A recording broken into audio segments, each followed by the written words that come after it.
बर्दाश्त नहीं करेंगे। इसको और इसके साथियों को चेतावनी है कि जल्दी इनकी सांसें दबा दी जाएगी। जहां भी ये मिले इनको चमत्कार, ऐसा चमत्कार दिखाएंगे कि याद रखेंगे, आगे से ऐसी हरकत करने में सोचेंगे।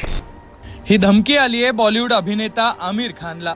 बॉलिवूडचा भाईजान सलमान खान नंतर आता मिस्टर परफेक्ट सुद्धा बिश्नोई गँगच्या रडारवर आलेलं दिसतंय आणि याचं कारणही जरा वेगळंच आहे। आमिर खानने नुकत्याच केलेल्या तिसऱ्या लग्नामुळे त्याला सोशल मीडियावरून ही थेट जीवे मारण्याची धमकी देण्यात आली आहे। हे सगळं प्रकरण नेमकं काय, या रेकॉर्डिंग मध्ये नेमकं काय म्हटलंय, सविस्तर समजून घेऊ।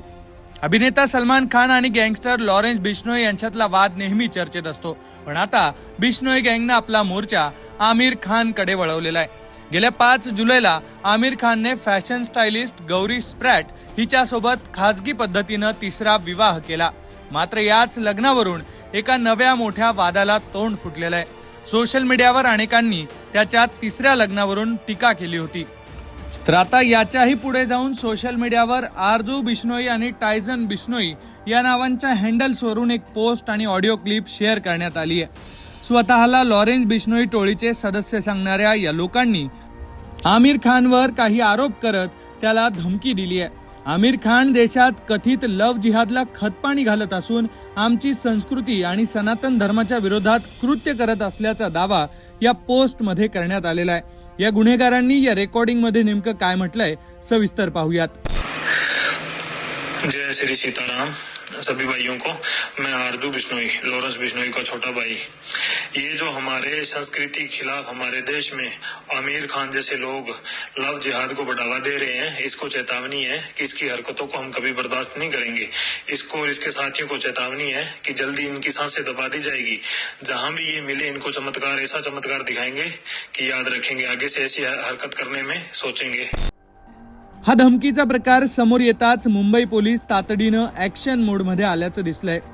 खबरदारीचा उपाय म्हणून मुंबई पोलिसांनी वांद्रे येथील पाली हिल परिसरात असलेल्या आमिर खानच्या घराबाहेर सुरक्षा वाढवलेली आहे। तिथे सध्या पोलिसांचा बंदोबस्त पाहायला मिळतोय। मिळालेल्या माहितीनुसार सध्या आमिर खान देशाबाहेर आहे। दुसरीकडे अद्याप आमिर खान किंवा त्याच्या टीम कडून मात्र या प्रकरणात पोलिसांत कुठलीही तक्रार दाखल करण्यात आलेली नाहीये। मुंबई पोलीस आयुक्त देवेन भारती यांनी दिलेल्या माहितीनुसार सायबर सेल आणि गुन्हे शाखा या सोशल मीडिया पोस्ट आणि ऑडिओ क्लिपच्या सत्यतेची तांत्रिक तपासणी करतायत। ही पोस्ट खरोखरच बिश्नोई गँगनं केली आहे की कोणीतरी फक्त अफवा पसरवण्यासाठी, दहशत निर्माण करण्यासाठी केलेला हा कट आहे, याचा शोध आता पोलीस घेतायत। मात्र या कथित धमकीमुळे सध्या संपूर्ण चित्रपट सृष्टीत मोठी खळबळ उडालेली पाहायला मिळते। सलमान खान पाठोपाठ आता बिश्नोई गँगच्या नावाखाली आमिर खानला मिळालेल्या या धमकीमुळे बॉलिवूडमधील सुरक्षेचा मुद्दा पुन्हा एकदा चर्चेत आलेला आहे। यानंतर राज्याचे गृहराज्यमंत्री योगेश कदम यांनी मात्र या प्रकरणाची दखल घेत गरज पडल्यास आमिर खानला सुरक्षा पुरवली जाईल अशी सुद्धा माहिती दिलेली आहे। त्यामुळे आता येणाऱ्या काळात पोलीस या प्रकरणाचा तपास कसा करतात आणि त्यातून काय समोर येतं हे पाहणं महत्त्वाचं असणार आहे। वारंवार बॉलिवूड अभिनेत्यांना आणि कलाकारांना येणाऱ्या धमक्या याबद्दल तुम्हाला नेमकं काय वाटतंय, यावर तुमच्या प्रतिक्रिया कमेंट बॉक्समध्ये नक्की लिहा आणि अशाच घडामोडी जाणून घेण्यासाठी लोकमत पाहत रहा।